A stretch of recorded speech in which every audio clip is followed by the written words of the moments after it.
Bonsoir à tous. Je suis ravi de passer ce moment avec vous. On est ensemble pour un peu plus de 30 minutes pour cette émission de Rendez-vous au carré. Et j'ai la chance d'être avec les seconds maîtres Arnaud et Lucas qui vont nous partager leur expérience de technicien de l'aéronautique navale. Alors, technicien de l'aéronautique navale, qu'est-ce que c'est? On aura beaucoup de questions. N'hésitez pas tout au long de l'émission à poser des questions dans le chat. Il y aura aussi un jeu concours avec une superbe surprise à gagner. Ce sera une visite du porte-avions Charles de Gaulle. Restez connectés, restez avec nous. Par qui je commence? Second maître Lucas. Pourquoi ce métier de technicien de l'aéronautique navale et surtout quel a été ton cursus? Bonjour, je me présente, second maître Lucas du coup. Je suis second maître dans la marine nationale. Je suis donc à la Pointe-Mare, donc à Lorient. Je travaille donc sur l'Atlantique 2, qui est un avion de patrouille maritime.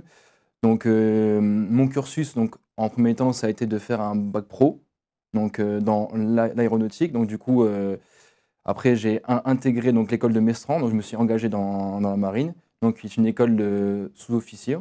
Et en gros, ensuite, j'ai fait un cursus donc, technique. Et ensuite, je suis rentré du coup, dans les forces directement, donc, comme je vous ai dit, à la 21F. Et du coup, ça fait aujourd'hui 5 ans que j'y suis. Donc la 21F, c'est la flottille sur laquelle tu travailles et sur laquelle tu interviens pour maintenir les Atlantiques 2. Exactement, voilà. Et donc tu es originaire de quelle région? Je suis originaire de Lorraine et de Metz, exactement. De Metz. Et je crois que c'est un point commun que vous avez avec le second maître Arnaud. C'est exact. C'est quand même exactement. dingue. Il faut qu'on se retrouve ici pour vous rendre compte que vous veniez de la même ville et que vous travaillez pas dans les mêmes unités, mais au sein de la même entité. Donc Marine nationale, donc toi, ça concerne plus les avions de chasse. C'est ça. Bonjour Alain, je suis le second maître Arnaud. Donc moi j'ai commencé un autre cursus que le second maître Lucas. Donc j'ai commencé en tant que QMF, donc quartier maître de la flotte. Donc je suis actuellement chef de piste à la 17F, donc à la base de l'Andivisio. Et j'ai actuellement fait un bac pro, mais pas bac pro aéronautique, donc un autre choix. Et je suis maintenant dans l'institution depuis 7 ans et je suis passé second maître il n'y a pas très longtemps, donc je suis assez fier de ça. Eh ben, tu peux l'être et vous pouvez l'être, au moins pour votre engagement. Qu'est-ce que ça nécessite en termes d'organisation pour faire voler nos avions de l'aéronautique navale, que ce soit des avions de chasse? La particularité, c'est que toi, Arnaud, tu es amené à être embarqué sur le porte-avions Charles de Gaulle, tandis que toi, Lucas, tu n'as pas cette particularité, mais tu fais quand même des missions opérationnelles à l'extérieur.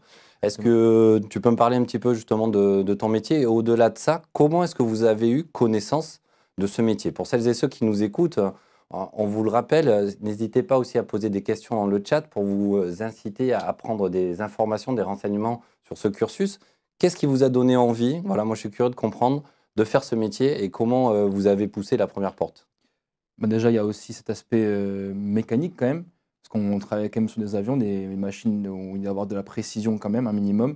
Et moi, c'est ça qui m'a beaucoup donné envie de rentrer dans les forces pour pouvoir avoir ce côté mécanique et ce côté opérationnel qui est vraiment ce que je voulais au bout, quoi. Est-ce qu'il faut être bricoleur pour espérer faire ce métier? Est-ce qu'à la base, il faut être bricoleur ou on parfait ça au fil de la formation?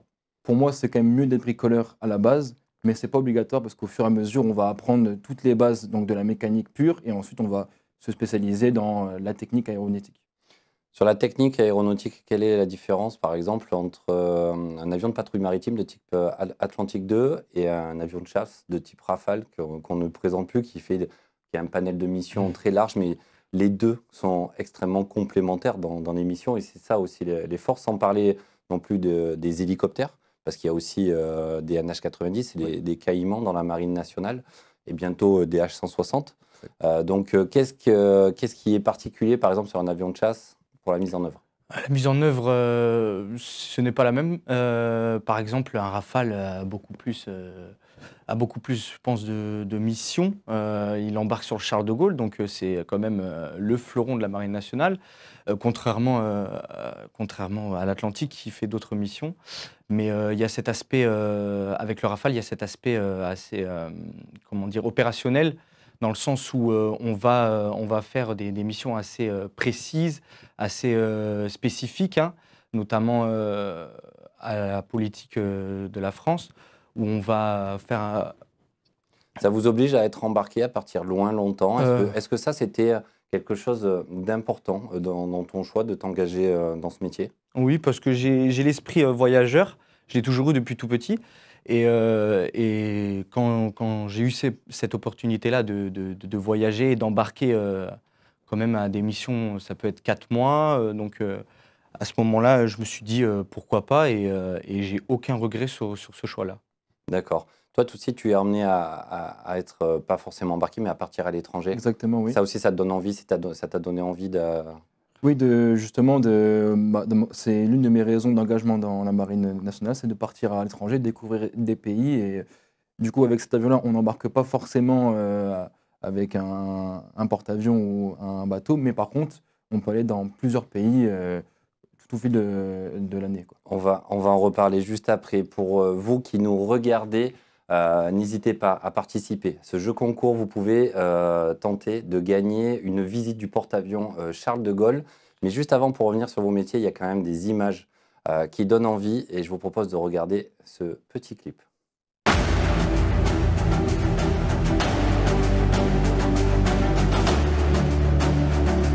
La marine peut compter, dans ses moyens, sur le porte-avions Charles de Gaulle et son groupe aéronaval.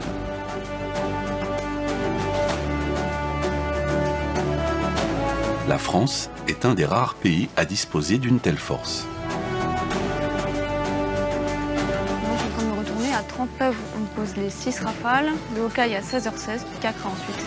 Après 2 années de commandement à la tête du Charles de Gaulle, je suis assez convaincu que ce qui a fait ce que j'ai vu du fonctionnement du porte-avions comme un outil d'excellence, c'est avant tout les femmes et les hommes qu'il compose, c'est-à-dire son équipage.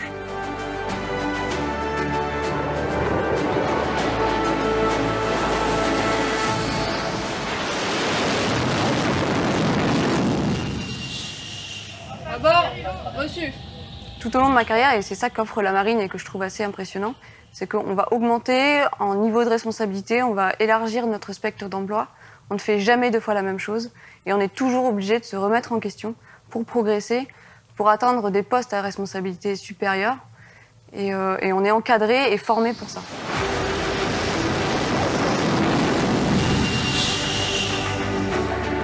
À bord.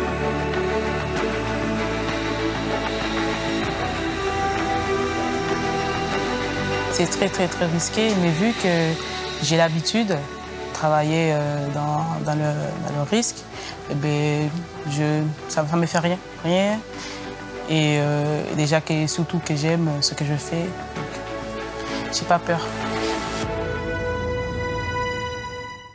Alors là, si on en veut de l'action, il y en a hein, justement sur le porte-avions Charles de Gaulle. On est au cœur de ce système. Je vous propose de passer tout de suite eh bien, au moment icebreaker. Vous voyez que j'ai la chance d'avoir un gros jeu de cartes devant moi avec des questions. Et justement, ben, je vais vous poser les questions qui figurent dessus. Et vous allez me dire un petit peu ce que ça vous inspire et en quoi on peut en apprendre davantage sur vos métiers respectifs. Et c'est moi qui suis curieux en premier. J'espère que vous aussi. Première question. Qu'est-ce qu'un tech aéro et pourquoi il est essentiel à la mise en œuvre des aéronefs de la marine? Alors, un technicien aéro a plusieurs rôles, si je puis dire. Donc moi, par exemple, en tant que porteur, je vais plus œuvrer à la mise en œuvre des avions, ce qui va être secteur piste, parce que je suis tout d'abord chef de piste. Donc j'ai une petite équipe sous ma responsabilité, on peut dire, donc, qui est composée par bordée hein, d'une dizaine de pistards. Donc ça va être plus aussi le contact avec les pilotes quand ils rentrent de vol. Donc c'est toi qui vois en premier quand ils reviennent sur piste, notamment sur la base aéronavale de Landivisiau. Ils s'en réfèrent à toi. exactement, D'accord. enfin pas directement à moi, mais j'ai un rôle quand même avec les pilotes et avec les techniciens autour, un technicien comme Lucas par exemple, où ils vont débriefer du vol, ils vont voir notamment les pannes, est-ce que ça s'est bien passé ou non. Il n'y a jamais de panne avec vous. Vous êtes tout le temps au top. Bon, faut jamais dire jamais, mais on est quand même pas mal D'accord. en ce qui concerne les Rafales. Donc après côté J'ai Atlantique. cru comprendre qu'il y avait un niveau de disponibilité impressionnant par rapport à d'autres armées. Et ça, c'est quelque chose d'important, d'avoir la disponibilité des avions. En quoi c'est important pour toi, Lucas, justement, de remplir cette mission? Bah déjà pour 2 raisons. La première, c'est le côté opérationnel. Si jamais on doit partir pour une alerte pour X raisons, il faut que l'avion soit prêt à partir, dépanné. Et la deuxième raison aussi, c'est que les avions soient prêts aussi pour l'entraînement, parce qu'il faut quand même aussi penser qu'il y a l'entraînement des pilotes, des équipages qui sont dans les avions. Et du coup, il faut garder un avion prêt, vert, comme on dit chez nous. Donc un avion prêt à partir pour n'importe quelle occasion. Avion vert prêt, avion rouge, ça veut dire qu'il est indisponible. Indisponible, Est-ce qu'il y a c'est un ça. statut intermédiaire? Le jaune, avion jaune, c'est-à-dire en dépannage, par exemple. D'accord. Donc il rentre jaune. Donc à ce moment-là, quand il part en vol, il est vert, donc vert tech, vert, voilà. Quand il part en vol, on met une petite, pour ma part, hein, à la flottille 17F, on met une petite pastille bleue, qui veut dire en vol. Et à ce moment-là, dès qu'il revient, à ce moment-là, on met la pastille jaune pour dire, OK, il est revenu, il est en maintenance. Et, C'est une satisfaction quand on passe du rouge au vert, j'imagine. Oui. Surtout quand c'est, pour dire moi qui ai trouvé la panne, ou nous, quand je dis nous, c'est toute mon équipe, quand on a trouvé la panne et que plusieurs personnes sont passées dessus, et quand c'est nous qui trouvons, oui, ça fait... Et que vous réparez. Voilà, ça fait quand même toujours plaisir. Vous avez cette fierté de dire à l'équipage, c'est bon, vous pouvez partir en toute sécurité. Oui, c'est ça. Super. Deuxième question. Je vais un peu poser tout à l'heure, mais quelles ont été vos motivations ou éléments déclencheurs avant de rentrer dans la Marine nationale et spécifiquement l'aéronautique? Alors déjà, pour ma part, hein, je vais expliquer pour ma part, déjà j'ai un bac pro aéronautique, donc comme je disais, je voulais déjà faire de la mécanique de haute précision donc, sur des avions. Donc au début, quand j'ai terminé mon bac pro, je ne savais pas encore si je voulais faire, donc, que ce soit à Air France ou dans des unités civiles. Et en fait, je voulais ce côté opérationnel pour partir dans plein de pays différents, voir vraiment plein de pays. Et en fin de compte, il n'y avait que dans l'armée française que je pouvais voir ça. Et alors, pourquoi la Marine nationale? Parce qu'au début, je voulais être je voulais aller sur des bateaux comme mon collègue ici. Mais en fait, en fin de compte, je me suis rendu compte que ce qui me plaisait vraiment, c'était les missions de l'Atlantique 2. Les missions d'Atlantique 2 et qui te permettent aussi de voyager. Alors, c'est le petit lien que j'ai envie de faire aussi, parce que finalement, moi, j'ai fait de la natation et au tout début, je partais à l'autre bout du département et de la région. Et grâce au niveau international que j'ai pu acquérir, j'ai eu la chance de visiter des pays dans lesquels je rêvais toujours d'aller. Par exemple, tout gamin, je rêvais d'aller en Australie. Et un jour, voilà, des championnats du monde se sont tenus là-bas. Je me dis, c'est quand même dingue. Voilà, moi qui viens de ma petite ville, j'apprends à nager dans ma petite piscine. Et bien, avec le temps et l'expérience, cette notion de voyage, elle est hyper importante d'un point de vue culturel. Enfin, richesse de rencontres culturelles quand... par exemple, est-ce que tu as travaillé avec d'autres équipages ou des équipages américains aux forces de l'OTAN sur le porte-avions? Alors, travailler, non, mais j'ai eu l'occasion de les voir, sachant que quand on part en mer, il y a aussi les autres armées qui sont proches de nous. Et on fait des exercices avec eux, comme j'ai pu le faire au cours d'une des missions. C'est-à-dire qu'il y avait le Queen Elizabeth qui venait sortir d'arrêt technique. Enfin, il était de nouveau en mer et on a pu faire un exercice avec une autre armée, ce qui a été un peu gratifiant, notamment que je l'ai vu, je l'ai aperçu du porte-avions Charles de Gaulle. Mais tu n'as pas eu à travailler en collaboration directe avec eux. Mais le fait de t'insérer justement dans un groupe et de te dire, moi, en fait, je vais faire en sorte que mes avions soient dispo, etc., pour mener à bien la mission, ça, c'est une motivation supplémentaire. C'est vrai, c'est toujours une richesse hein, de faire avec d'autres pays ce qu'on n'aurait pu jamais faire. Voyage, donc là on retient de cette question ces côtés aventure, voyage, et c'est à travers ça aussi qu'on apprend à se découvrir soi-même, ça c'est important. Prochaine question, pourquoi la marine et pas une autre institution de l'aéronautique, par exemple l'armée de l'air et de l'espace ou Air France, pourquoi la marine nationale? Moi, personnellement, ça a été un choix que j'ai fait grâce à la journée d'appel, hein, qu'on passe tous à l'âge de 16 ans, si je ne dis pas de bêtises. J'ai été en contact avec un marin qui m'a fait la journée d'appel. Donc, j'ai beaucoup échangé avec cet homme-là.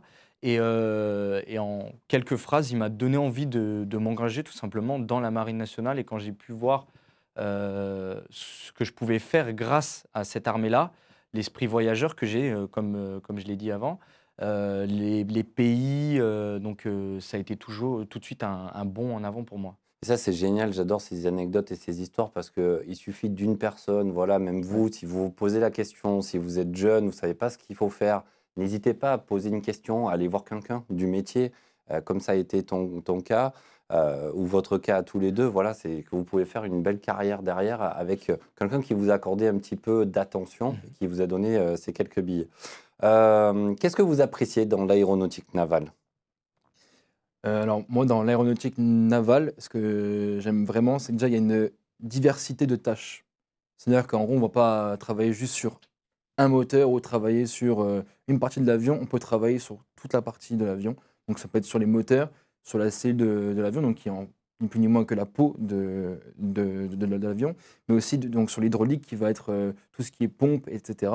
Mais aussi, ce qui est bien, c'est qu'à tout moment, on peut changer. C'est-à-dire que là, pour moi, je travaille sur Breguet Atlantique.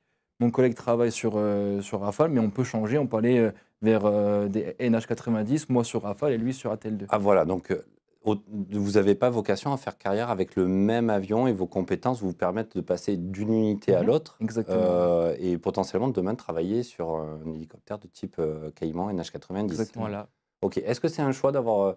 comment ça se passe concrètement à la fin de votre formation? Vous choisissez la chasse, vous choisissez l'Atlantique 2, c'est par classement. C'est ça. Et là, sachant qu'on a un amphithéâtre à la fin de cette formation, donc on connaît à peu près les places, on va dire une semaine avant. Hein. Pour moi, ça a été une semaine avant, voilà.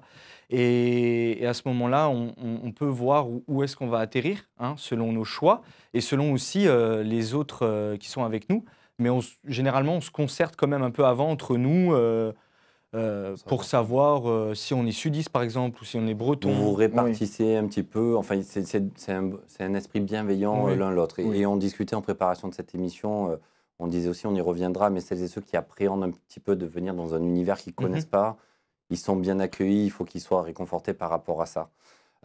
Juste avant de passer à la séquence suivante, bien sûr, toujours le jeu concours participer. Vous pouvez tenter de gagner une visite du porte-avions Charles de Gaulle. Je vous avais promis tout à l'heure, là ce sont des images qui valent vraiment le détour. Regardez ces magnifiques aéronefs en vol.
Elles font rêver ces images, elles font rêver et je pense que ça suscite des vocations et notamment dans vos parcours respectifs. Vous avez déjà vu des images comme ça avant de rentrer dans la Marine nationale? Aussi, ça donne envie. Hein. Ouais. Ça donne envie. C'est des très belles images. C'est des machines qui font rêver et elles peuvent voler aussi grâce à vous. Il n'y a pas que des pilotes, il y a aussi toutes les forces techniques derrière, c'est très important. Je crois que sur cette séquence, vous nous avez ramené des objets relatifs à votre métier. Est-ce qu'on commence par toi? Qu'est-ce que tu nous as ramené, Arnaud? Je t'ai ramené mon équipement, donc ce que je porte sur la piste et sur le pont d'envol du Charles. D'accord. Donc c'est mon casque de pont d'envol. Donc c'est le casque de chef de piste qui est différencié d'une couleur blanche pour dire que c'est moi le chef de piste, donc sachant que chaque spé sur le bateau et sur la piste, quand on est à l'Andivisio, a sa propre couleur de casque. D'accord, c'est pour ça qu'on appelle les chiens jaunes, les chiens bleus, blancs, rouges, etc. Exact.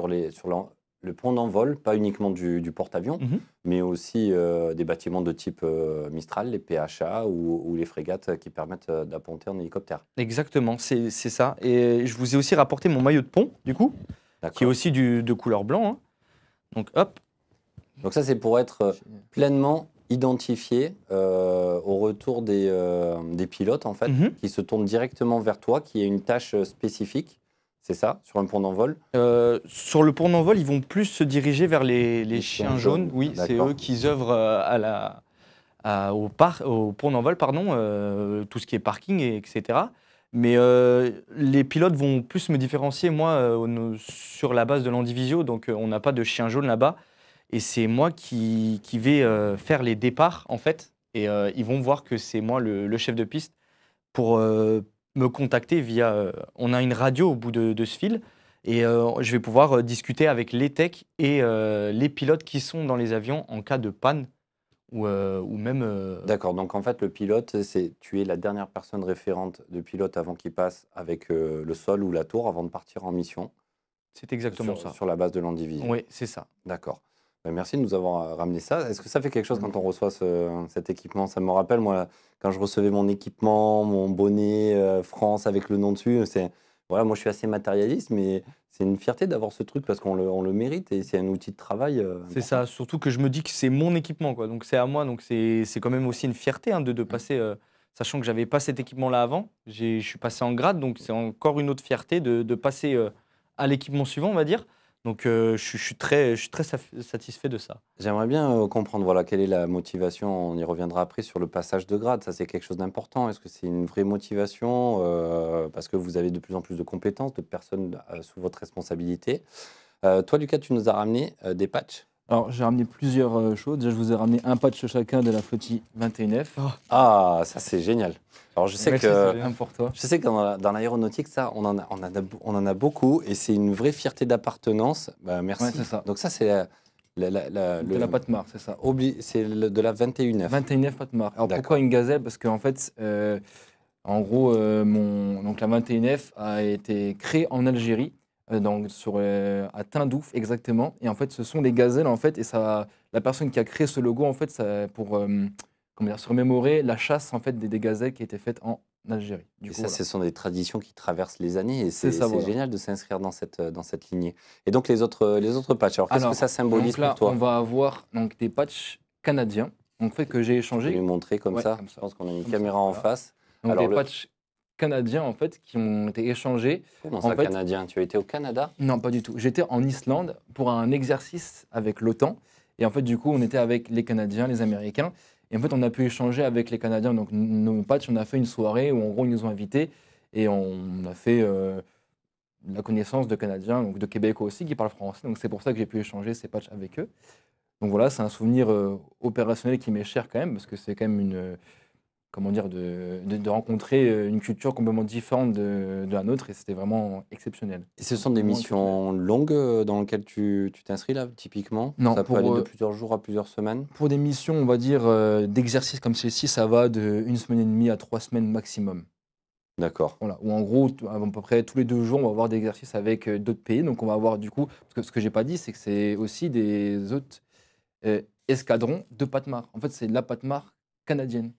D'accord. C'est pour ça qu'en fait on a pu échanger, parce qu'en fait ils faisaient la même mission que nous et on était leur P3 eux et notre Atlantique 2 étaient en même temps voilà, qu'est-ce qu'ils ont? Ils ont des P3 Poséidon, c'est ça? Non. Exactement, c'est ça. P3 Poséidon, c'est ça. Exactement. J'ai même pas triché, t'as vu? C'est la passion qui parle. Ouais. C'est la passion qui parle. Voilà. Avec ce casque justement, donc quand tu es sur le porte-avions Charles de Gaulle. Toi, tu es plus dans le côté un petit peu hangar, en fait, pour mettre en œuvre, enfin, assurer la disponibilité, et pas forcément sur le pont d'envol. C'est la particularité que tu occupes, Adrien, entre le sol et le porte-avions? Je suis plus dans ce qu'on appelle le BTA, donc je suis avec tous les autres chefs de piste et mes chefs qui sont au-dessus. Et je suis aussi avec les directeurs chiens jaunes. Donc, Ok. Est-ce que ça peut être une ambition? Je parlais tout à l'heure en introduction, une ambition d'avoir plus d'équipes, de responsabilités. Quelles seraient, par exemple, vos ambitions respectives par rapport au poste que vous occupez actuellement? moi, personnellement, j'aimerais bien accéder au plus rapidement au BS, donc le brevet supérieur. Donc, ça serait un gain d'avancement aussi pour évoluer en grade. Sachant que dans la marine, ce qu'on aime bien, c'est toujours évoluer, constamment évoluer. On n'aime pas trop stagner, hein, Lucas. Et c'est basé sur une formation continue, c'est un examen. En fait, c'est une formation continue. Donc, comme il disait, on va avoir un livret de formation en fait, où à chaque fois qu'on arrivera à faire une tâche, on va dire, qu'on n'arrivait pas à faire avant, on va avoir une sorte de croix en fait. Et en fait, on va avoir un espèce de tableau. Et plus on aura de croix, plus on sera. C'est un peu comme les bonnes notes à l'école, quoi. On a Exact, envie c'est d'avoir ça, des en fait. bonnes C'est notes, exactement ça, voilà. etc. C'est vraiment ça. Et moi, je me permets, j'avais un dernier objet Bien sûr. à vous présenter. En fait, c'est une ailette de compresseur donc d'un moteur d'Atlantique 2. Donc, on va avoir donc, une ailette ici, une petite. Tu as eu le droit de sortir de la base avec ça?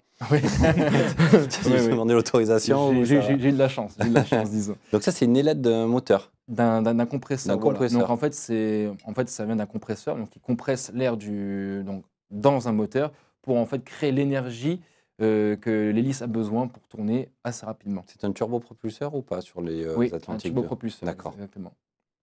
Voilà. Et donc ça, ce sont des ailettes. Et donc typiquement, vous pouvez intervenir avec tes équipes là-dessus? Alors, c'est pas exactement moi qui fais ça, mais il y a des équipes qui le font et qui peuvent intervenir directement sur des ailettes comme ça. Alors, souvent, on va par une petite caméra, en fait, voir à l'intérieur du moteur, voir si une ailette n'est pas pliée ou quoi, etc. Ça s'appelle une endoscopie. Endoscopie, exactement. D'accord. Cherchez le mot. Donc vous avez des outils pour aller voir. En fait, C'est vous êtes les médecins des avions, en fait. C'est ça, on est un On peu. peut dire ça, quoi. ça. Vous On a avez fait des avions.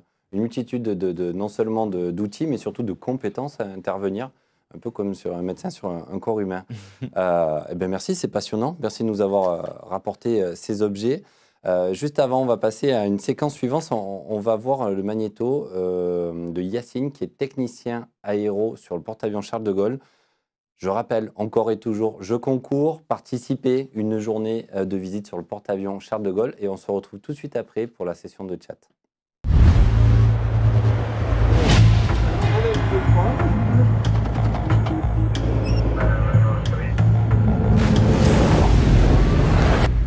Je m'appelle Yacine, j'ai 24 ans, je suis né à Chaumont dans la Haute-Marne et je suis rentré dans la marine en 2011.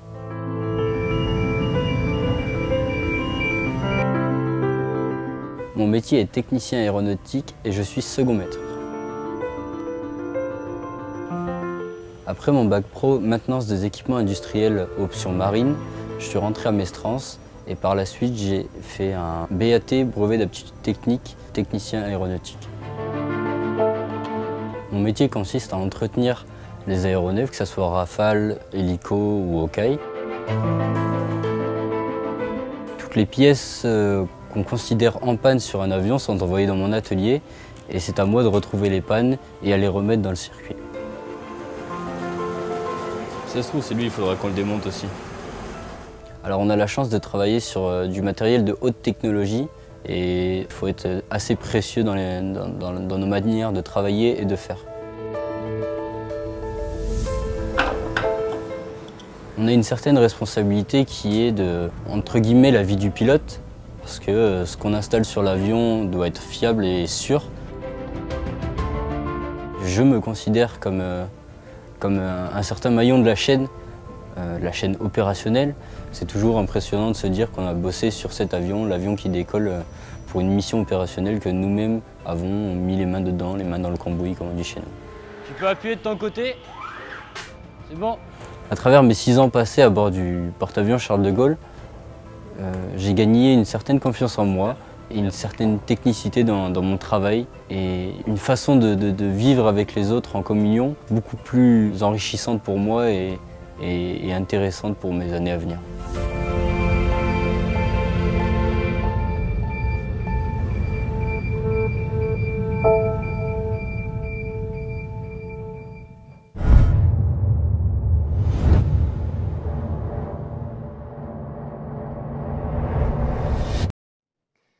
Allez, c'est votre moment maintenant. C'est vous qui avez posé des questions dans le chat.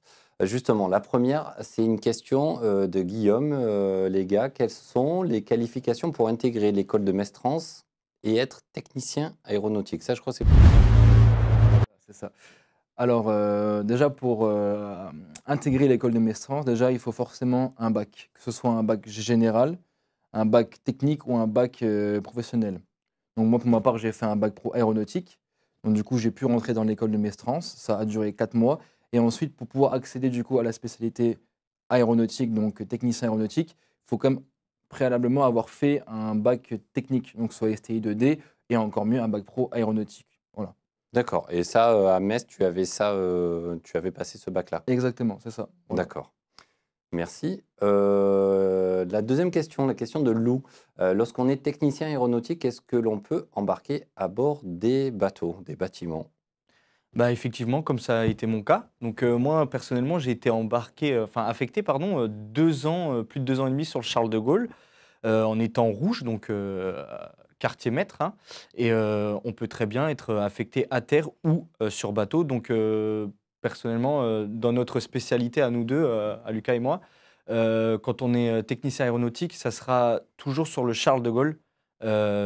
Oui, pour ce qui concerne les avions, Oui, pour les avions, oui. les avions de Ouais, chasse. pardon, ouais. Mais on discutait un petit peu en off tout à l'heure. Vous pouvez passer l'un l'autre d'une unité à l'autre, Mhm. techniquement dans votre carrière, voire Oui. travailler sur un hélicoptère. Exactement, oui. Et donc, est-ce que la totalité des flottilles des hélicoptères sont embarquées ou pas forcément, mais Oui, la totalité sont embarqués. Il y en a qui sont embarqués sur des frégates. Il y en a même qui sont embarqués sur le Charles de Gaulle. Sur le Charles de Gaulle et sur des le PHA. San Pedro, d'ailleurs. ils ont une mission importante sur le Charles de Gaulle. On fait une petite parenthèse, mais un hélicoptère, il sert aussi au sauvetage en cas, Beaucoup de sauvetage, oui, exactement. beaucoup en de cas sauvetage. d'éjection.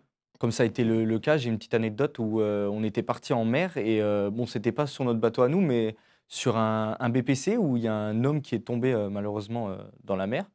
Et c'est un de nos hélicos sur le Charles de Gaulle qui a pu le retrouver avec D'accord. la technologie. Incroyable. Ça reste un métier à risque quand même, à travers cette anecdote. Comment est-ce qu'on vit le risque? Comment est-ce qu'on l'appréhende?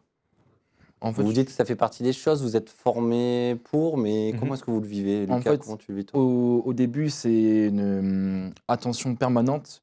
On doit faire attention parce qu'il y a aussi des éléments en mouvement, comme sur Rafale aussi. Un mouvement hydraulique où il y a 200 bars de pression, donc ça se ferme ultra rapidement et ça peut être très dangereux.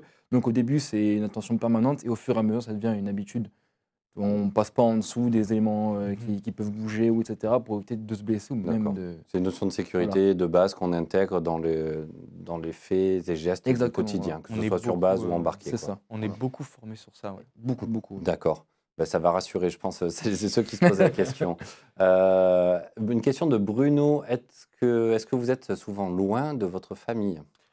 On est quand même beaucoup, hein, enfin, on vient de Metz tous les deux quand même, donc on est affecté en Bretagne, donc c'est quand même est-ouest, quoi.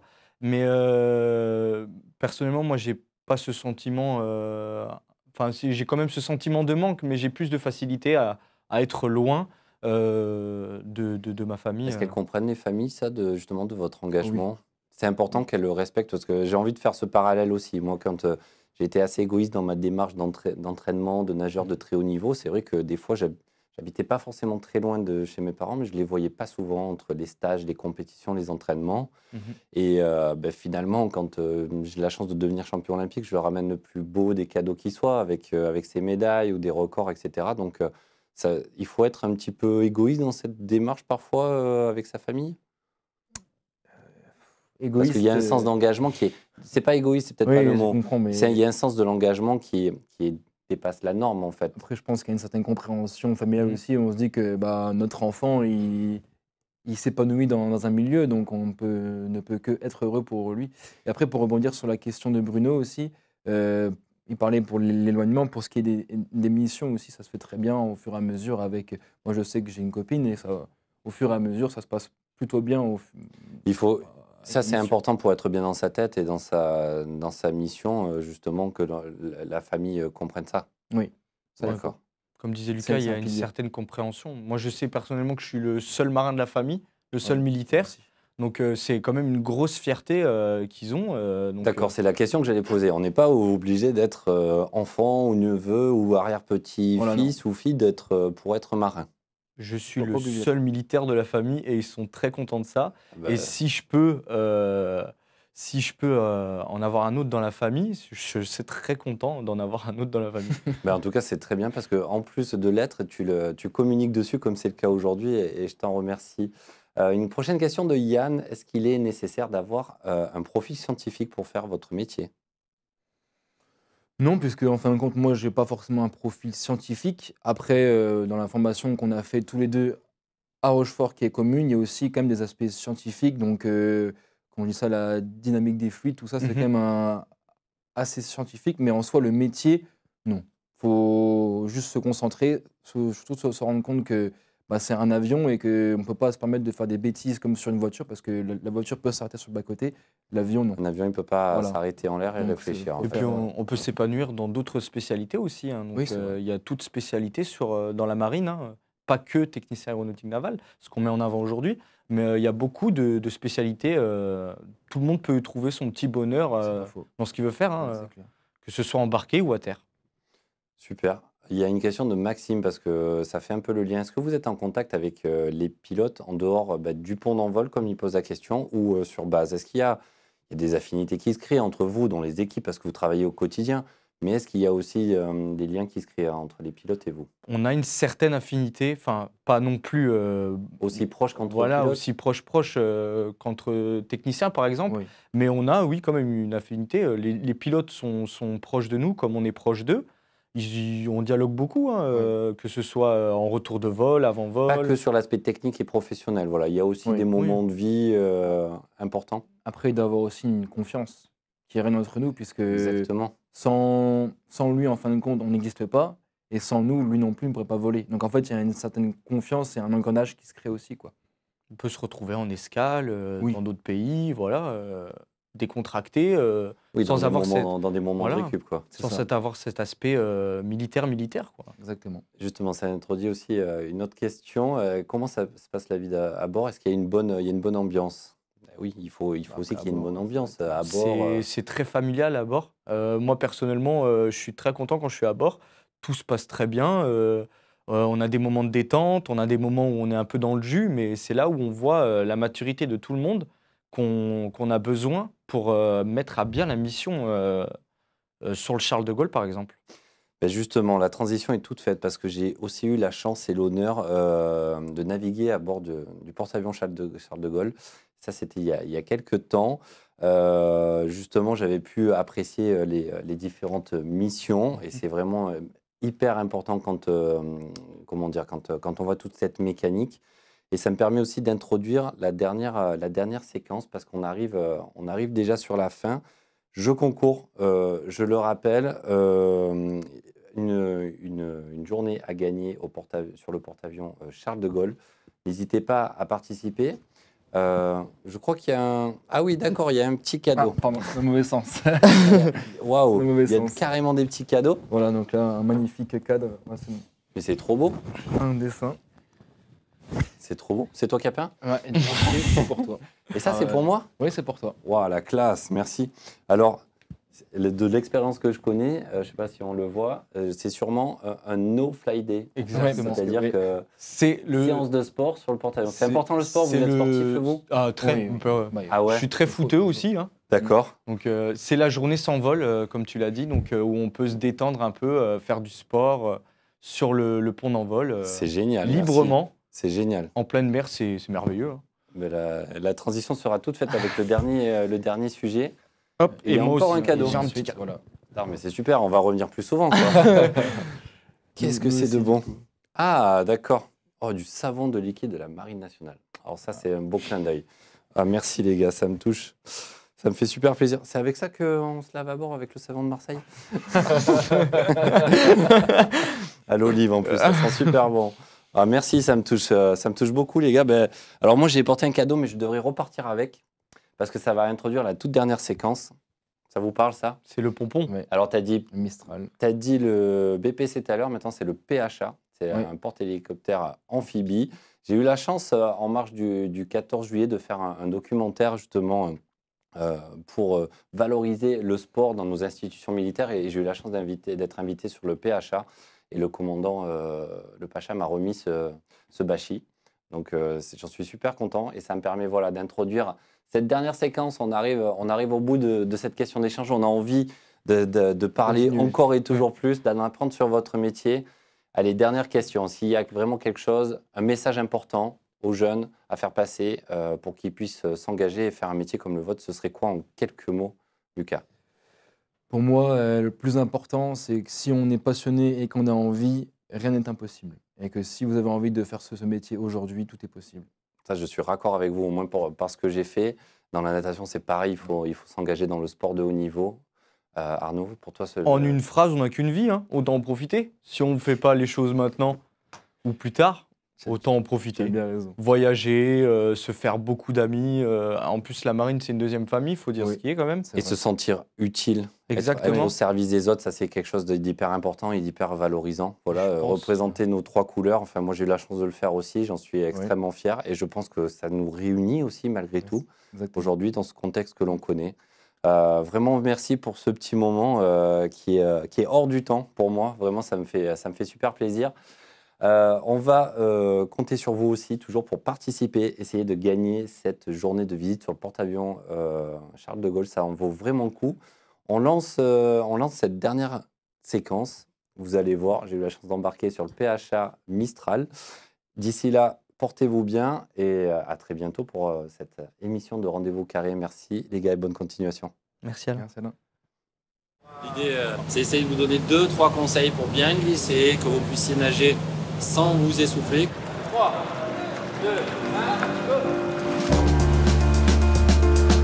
Sous les yeux de l'équipage, le champion de natation ouvre la voie. Tout au long de sa carrière, il a nagé près de 50 000 km. Au moins un sport où je gagne. On glisse, on nage, on se tape dans la mer. On se rend compte d'ici toute la puissance en fait, qu'il y a à l'intérieur de ce bâtiment et surtout toutes les forces vives qui l'animent. Moi, c'est ça que je retiens aussi de cette journée. Quand un géant des piscines rencontre un géant des mers. Oh la vache, il avait un truc sur lui? Comment il en retrouve?